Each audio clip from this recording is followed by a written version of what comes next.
A paz de Deus, meus preciosos e queridos irmãos, sempre no glorioso nome de nosso Senhor Jesus Cristo. Então, meus queridos irmãos, eu queria fazer um vídeo bem curtinho, né? E objetivo, para responder a pergunta do nosso precioso e querido irmão Edivaldo Oliveira, né? Qual a pergunta do nosso querido irmão Edivaldo Oliveira? Ele diz: qual a diferença de pecado de morte para pecado para a morte? A Bíblia diz que pecado consumado gera a morte. Bom, de princípio nós devemos, né, ter o Senhor Jesus como chave bíblica, né? O que eu quero dizer com essa expressão, chave bíblica? Eu estou querendo dizer o seguinte, que tudo que você lê, tudo que você encontra na Bíblia, você deve procurar interpretá-la à luz do ensino do Senhor Jesus. Por quê? Porque Ele é o próprio Deus que se fez homem e habitou entre nós. Né? Leia o capítulo 1 do Evangelho de João. Eu vou usar aqui 2, 3 versos somente para mostrar isso, mas a Bíblia mostra isso com centenas de versos, do livro de Gênesis até o livro do Apocalipse. Então, por esta razão, por ser o próprio Deus que se fez homem e habitou entre nós, e é o Salvador das nossas almas, tudo que nós encontramos, tanto no Velho Testamento como no Novo Testamento, a interpretação tem que ser feita à luz do que disse o Senhor Jesus. O que quer dizer à luz do que Ele disse? É que se você encontra alguma coisa contraditória,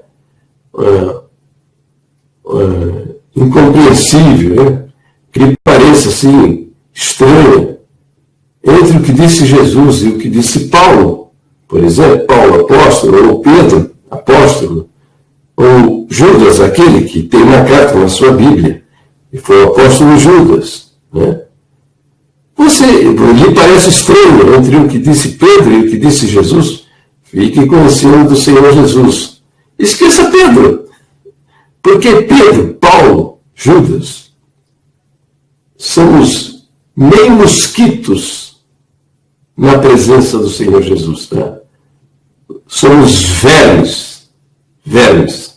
Nada mais do que vermes, à luz de quem é o Senhor Jesus, que é o próprio Deus que se habitou entre nós. Então é isso, tá? Então, verso primeiro diz assim: no princípio era o verbo estava com Deus, o verbo era Deus. O verbo é expressão, palavra, voz, enunciação. No Velho, Deus não fez nada com as suas mãos. A única coisa que Ele fez com as suas mãos foi o homem que moldou do barro. Mas as demais coisas Ele fez pela palavra. Ele falou e aconteceu. Você lê lá no primeiro capítulo do livro de Gênesis. Você lê. No princípio criou Deus, e disse Deus: haja luz e houve luz. Então, Ele vai falando e as coisas vão acontecendo. Essa fala, essa voz que sai da boca de Deus é o Cristo na eternidade. Que vocês vão descobrir que Cristo não é nome. É um título que foi dado ao Senhor Jesus, significa o Messias, o ungido, aquele que foi enviado.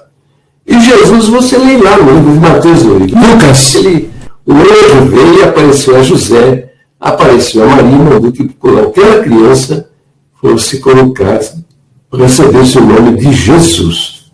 Tá bom? Então, você lê isso aí e compreende isso, no verso 3 está escrito: todas as coisas foram feitas por intermédio dele. Dele quem? Jesus Cristo. E sem ele, Jesus Cristo, nada do que foi feito se fez. Porque o que ele fez, Deus fez todas as coisas com a sua palavra. E essa palavra na eternidade é o Senhor Jesus. O verso 14 diz: o verbo se fez carne e habitou entre nós. Então, o verbo é o Salvador, é Deus que se fez homem, é o Salvador da humanidade. Agora, então, o que ele diz? Eu vou responder a segunda pergunta. Nós vamos tratar da primeira. A segunda pergunta diz: a Bíblia diz que o pecado consumado gera a morte, ok? Então tá lá, vamos abrir a Bíblia, ver quem é que falou isso daí. Quem falou essa palavra, essa expressão, o pecado sendo consumado gera a morte? Quem é? Tiago. Tiago é quem disse isso. Então, eu sei muito bem, claro, que estou lidando com pessoas que têm a cabeça cheia do que disse Tiago, mas desconhece uma palavra sequer daquilo que tinha dito o Senhor Jesus. Então, em princípio, estou num absurdo, vivenciando um absurdo muito grande. Porque Jesus ensinou: se não permanecerdes na minha palavra, com isso ele está querendo dizer, não permanecerdes no meu ensino. É positivo, né? Se permanecerdes nas minhas palavras, se permanecerdes no meu ensino, sois verdadeiramente os meus discípulos. Então, de cara, a grande maioria da irmandade da congregação, o Senhor Jesus é discípulo de São Tiago, é discípulo do ancião, é discípulo de um monte de coisa. São seguidores de homens, mas não são seguidores do Senhor Jesus. Os seguidores do Senhor Jesus conhecem as palavras ditas por ele, tá? O ensino dele. E o que ele disse?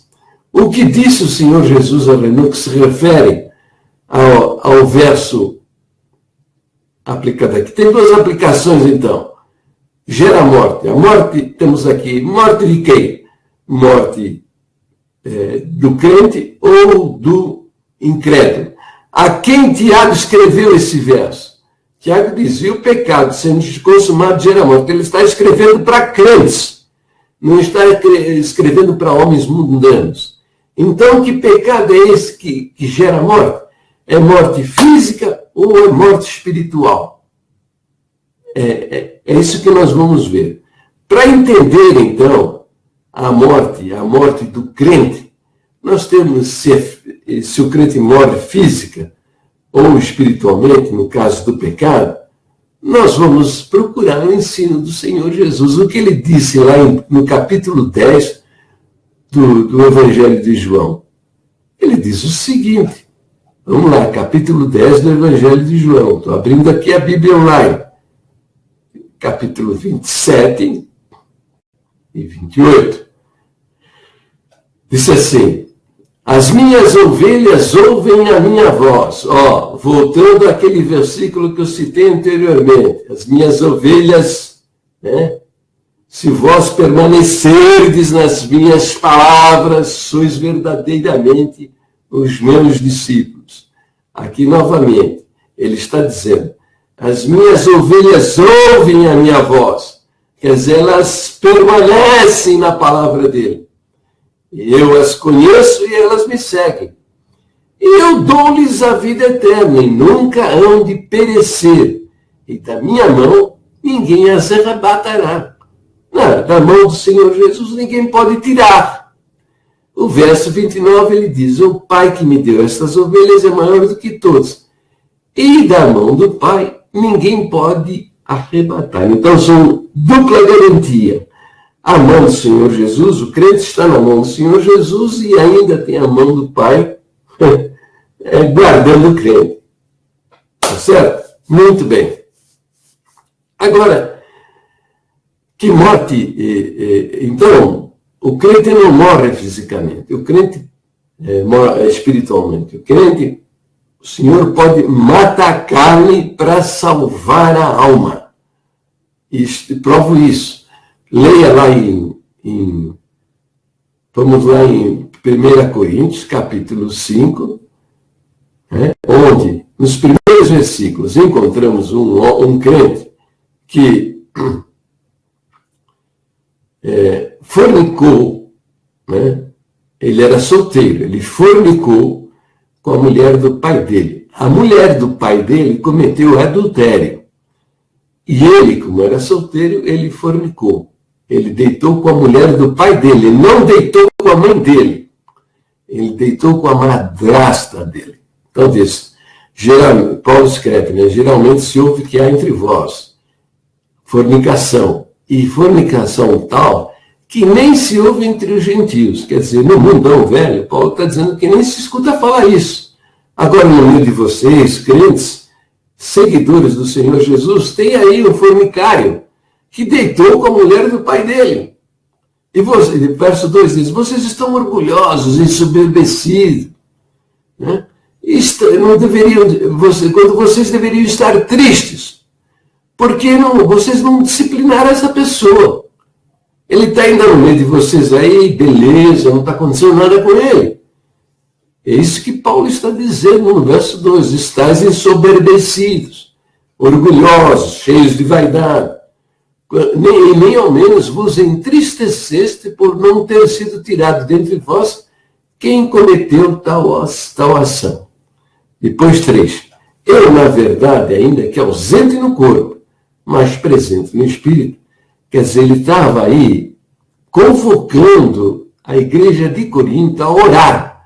Ele escreveu uma carta, ele está convocando a igreja de Corinto a orar a respeito dessa questão. Este fornicário que fornicou com a mulher do pai dele e que era um crente da igreja de Corinto. Já determinei, como se estivesse presente, que o tal ato praticou, em nome de nosso Senhor Jesus Cristo, junto vós e o meu Espírito, pelo poder do Senhor Jesus Cristo, que o tal que seja este tal entregue a Satanás para a destruição da carne. O que é a destruição da carne? É tirar a vida dele. Paulo não entregou esse crente para a destruição do seu espírito, mas entregou esse crente para a destruição da sua carne, para que o espírito seja salvo no dia do Senhor. Então, para que o espírito desse fornicário seja salvo no dia do Senhor. Então está provado, o Senhor não mata seus filhos, não mata a alma de seus filhos. Agora, o homem do mundo, o homem do pecado, esse já está fora de qualquer cogitação. Nem temos que entrar no mérito disso. O que se discute aqui é o pecado do crente diante de Deus. Não é o pecado do incrédulo diante de Deus. A respeito do incrédulo, o Senhor Jesus já deixou isso muito claro. Está lá no capítulo 3, versículo 18 do seu evangelho. Diz, quem nele crê não é julgado. Quem nele crê, Jesus Cristo, não é julgado. Por quê? Não tem como julgar. Toda a culpa do crente foi julgada na pessoa do Senhor Jesus. A morte do Senhor Jesus na cruz do Calvário foi uma morte expiatória. Tá? A culpa de toda a humanidade caiu sobre ele. Isto é um ato jurídico de Deus. Assim como ele diz a palavra de Deus, que ele encerrou a todos debaixo do pecado, da condenação e da morte, tá?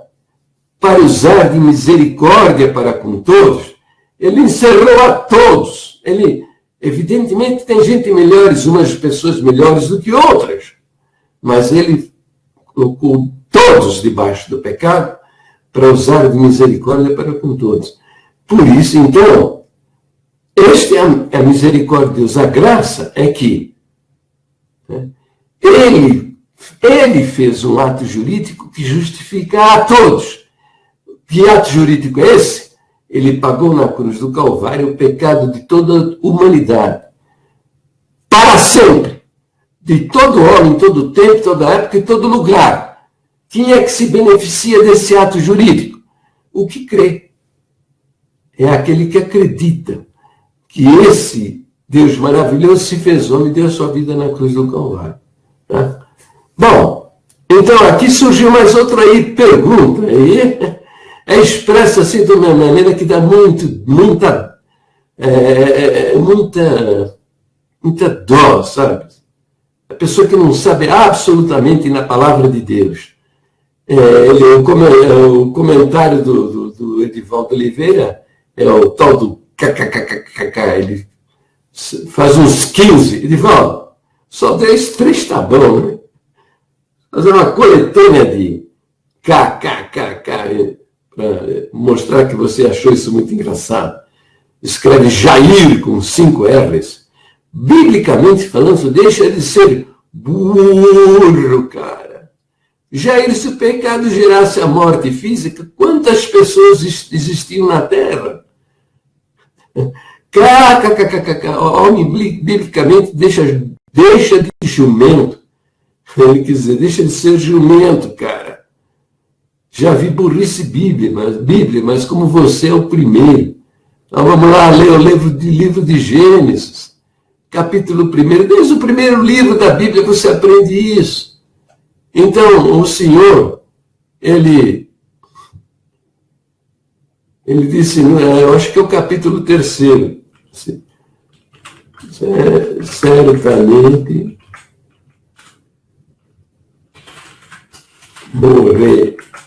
morrerás.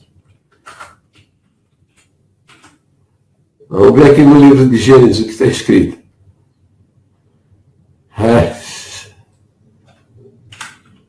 No dia em que dela comeres, certamente morrerás. Está aqui, ó. Capítulo 2 do livro de Gênesis, o primeiro livro da Bíblia. Deus é no episódio de Adão e Eva lá no paraíso. Então ele diz assim: e ordenou o Senhor Deus ao homem, dizendo: de toda a árvore do bem árvore do jardim comerás livremente, mas da árvore do conhecimento do bem e do mal, dela não comerás, porque no dia em que dela comeres, certamente morrerás. E foi o que aconteceu. Eles comeram da árvore da ciência do bem e do mal, né? E o que disse, né? E o que disse Deus? Né? E disse Deus a Adão: porquanto destes ouvido à voz da tua mulher, e comeste da árvore que eu te ordenei, dizendo: não comerás dela. Maldita é a terra por causa de ti. Com dor comerás dela todos os dias da tua vida. Espinho e cardos também te produzirá, e comerás a erva do campo. No suor do teu rosto comerás o teu pão, até que te tornes à terra, porque dela fostes tomado, porquanto és pó, e em pó te tornarás. Está entendendo? Então, com essa frase, porque você tornará a terra, porque você é pó, e em pó você se tornará. Então, é a morte do homem. É a morte do homem. Lá no livro de Gênesis, né? Então, quando entrou o pecado no mundo, e com o pecado entrou a morte. Paulo explica isso também. Entrou o pecado, e com o pecado veio a morte. Vamos procurar esse verso aí. Então, assim, Romanos 5,12 diz o seguinte: portanto, como por um homem entrou o pecado no mundo, e pelo pecado a morte, assim também a morte passou a todos os homens. Por isso é que todos pecaram. Tá? Então, está falando do homem, o homem no mundo, né? Então, no verso 16, no verso 15, assim: mas não é assim o dom gratuito como a ofensa. Não é assim a dádiva da vida eterna como a ofensa. Então, aqui está comparando a graça de Deus com o pecado, a morte do homem mundano com a salvação em Jesus Cristo. E diz assim: não é assim o dom é dádiva, é presente. Não é assim o presente gratuito como a ofensa. Tá? Porque se pela ofensa de um morreram muitos, Mas muito mais a graça de Deus e o dom pela graça, o presente pela graça, que é de um só homem, Jesus Cristo, abundou sobre muitos. Entende? Então a graça é sobre todos, e é diferente da ofensa. E não foi assim o dom como a ofensa, porque por um só que pecou, porque o juízo veio de uma só ofensa, na verdade, para a condenação. Mas o dom gratuito de Deus, o presente gratuito de Deus, veio de muitas ofensas para a justificação. Porque se pela ofensa de um só homem a morte reinou sobre esse, muito mais os que receberam a abundância da graça e do dom da justiça reinarão em vida por um só, Jesus Cristo. Porque assim, o verso 18, porque assim como por uma só ofensa veio o juízo sobre todos os homens para condenação, assim também por um só ato de justiça veio a graça sobre todos os homens para a justificação de vida. Está entendendo? Então, a condenação e a morte por causa da desobediência de Adão, né? Por um só ato de justiça, que é o próprio Deus assumindo na culpa na cruz do Calvário a culpa de toda a humanidade, por um só, justificam toda a humanidade. E quem se beneficia disso? São aqueles que acreditam no sangue derramado.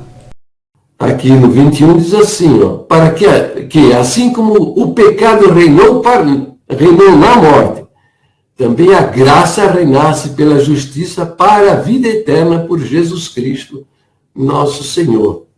Então, para o crente verdadeiro, não há a morte espiritual. Não há morte espiritual, há morte física. Paulo explica isso lá em 1 Coríntios capítulo 5. Aquele fornicário, crente fornicário, o apóstolo entregou ele para a destruição da sua carne, para que não continuasse mais no pecado, fosse livre dele.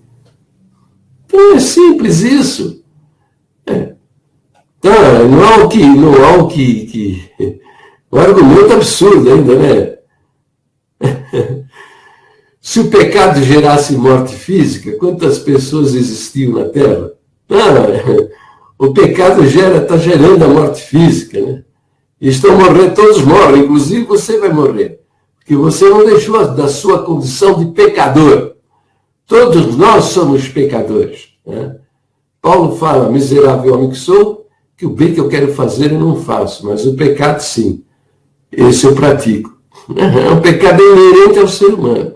Só que o que Deus fez é um ato jurídico onde um único homem, o segundo Adão, o Novo Testamento fala também segundo Adão, vamos ver aqui, procurar o segundo Adão, o que diz a respeito do segundo Adão, que é Jesus Cristo. Segundo Adão. Diz aí, 1 Coríntios 15, 45, assim também está escrito, o primeiro homem, Adão, foi feito alma vivente. O último Adão, em espírito que vivifica. O primeiro homem na terra, no verso 47, diz assim, 1 Coríntios, verso 47, 15, 47. O primeiro homem na terra é terreno, mas o segundo homem, o Senhor, é do céu. Então, estamos tratando, lá no verso lá que Tiago escreveu, né? Que é o pecado sendo consumado gera morte. Ele escreveu para crentes em Jesus Cristo. Ele não escreveu para homens mundanos. Se você é crente em Jesus Cristo, o seu pecado, e você é um miserável pecador, vai gerar a sua morte física. Tá? Tiago está tratando nesse versículo a disciplina de Deus, que Deus disciplina seus filhos. Está escrito lá no livro de Hebreus. Está lá escrito. Está escrito no livro de Hebreus, capítulo 12. E já vos esquecesse da exortação que argumenta convosco como filhos. Filho meu, não desprezes a correção do Senhor e não desmaies quando por ele fores repreendido, porque o Senhor corrige o que ama e açoita qualquer que recebe por filho. Se suportais a correção, Deus vos trata como filhos, porque que filho há a quem o pai não corrija, mas a sua alma não, a sua alma ela está preservada, vai entrar na glória para viver com ele por toda a eternidade. Então é isso. Para o vídeo por aqui e depois vou fazer um videozinho respondendo a pergunta dele. A primeira pergunta, onde ele pergunta, né? Qual a diferença de pecado de morte para pecado para a morte? Então tá bom. Para o vídeo por aqui, Deus abençoe a todos.